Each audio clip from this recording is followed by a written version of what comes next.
Bonjour à tous, le sucre partie 2.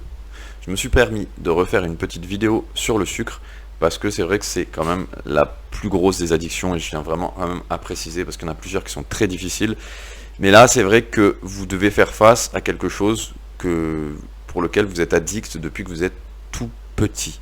Et je répète bien, depuis que vous êtes tout petit, votre organisme a pris l'habitude de consommer du sucre et il en réclame à la moindre occasion. Le petit sucre s'associait aux petites douceurs et comme je l'ai dit, c'est le poison doux et c'est le plus fourbe, le plus insidieux des poisons. Donc du coup, ça va être beaucoup plus intense. Il va vraiment falloir travailler très profondément et faire une thérapie suivie, des fois entre 5 et 10 séances en général. C'est-à-dire que là, ça demande plus de séances que la plupart des autres thérapies. Vraiment, c'est difficile. Mais par contre, ce que je veux bien que vous sachiez, qui est très important, c'est que on va du coup... alors, comme je vous disais, il y a 2 degrés de la thérapie. Il y a le premier qui est quand même pas trop difficile, même si c'est pas facile. C'est déjà pas facile. Ça va être de combattre ce qu'on va dire les trucs ultra sucrés et de virer ça de l'alimentation. Et après, la deuxième thérapie qui est beaucoup plus complexe, c'est là que c'est vraiment difficile, c'est de s'attaquer à quasiment tous les sucres chimiques.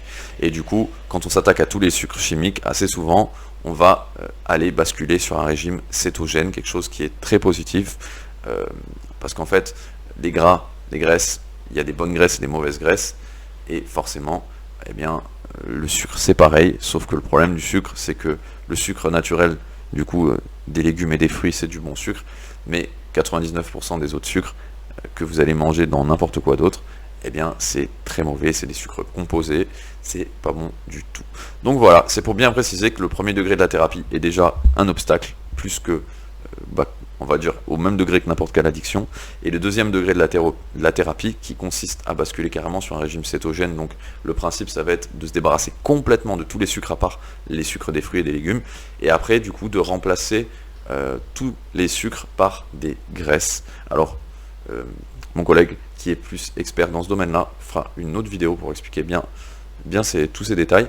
Mais là, pour ce qui est juste d'expliquer pour la thérapie au sucre, je pense que j'ai été assez clair.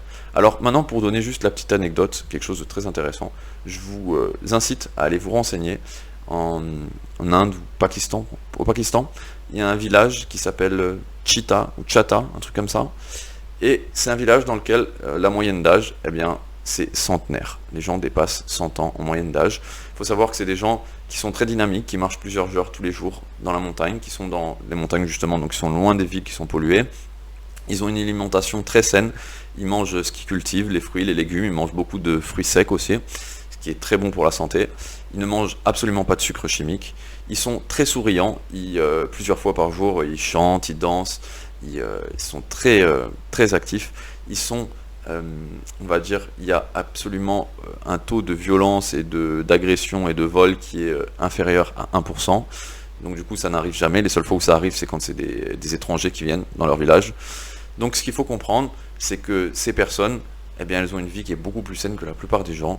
Et justement, ils ne consomment pas de sucre. Ils n'ont eu aucun cas de cancer qui est développé. Je ne dis pas que les sucres développent des cancers, mais à force de consommer plein de sucre et de prendre toutes les autres saloperies qu'il y a, ça doit en tout cas faire dégénérer tout un tas de cellules et créer tout un tas de maladies. Parce que la preuve, c'est que ces gens, ils n'ont quasiment jamais de cancer. En tout cas, il n'y en a aucun qui est répertorié pour avoir eu des cancers. Quand on rentre, il y a à peu près un ratio de 10 fois plus de personnes qui dépassent les 100 ans que dans n'importe quelle grande ville. Donc maintenant, il y a un moment où il faut se poser des questions. Et c'est vrai que le sucre, je ne dis pas qu'il faut le supprimer complètement, mais il faut quand même faire attention. Et pour certaines personnes qui savent bien cuisiner, qui ont les moyens ou qui veulent vraiment essayer de faire quelque chose de bien, aussi par rapport à leurs enfants, parce que nos enfants, les empoisonner, c'est pas très cool, surtout que là c'est vraiment le piège, une fois que le gosse il est habitué à manger toutes les saloperies sucrées, il va les réclamer et il va avoir l'impression que vous êtes méchant de ne pas les lui donner, alors que vous voulez juste son bien. Donc voilà, si vous avez des questions, n'hésitez pas, et je vous dis à très bientôt. Au revoir.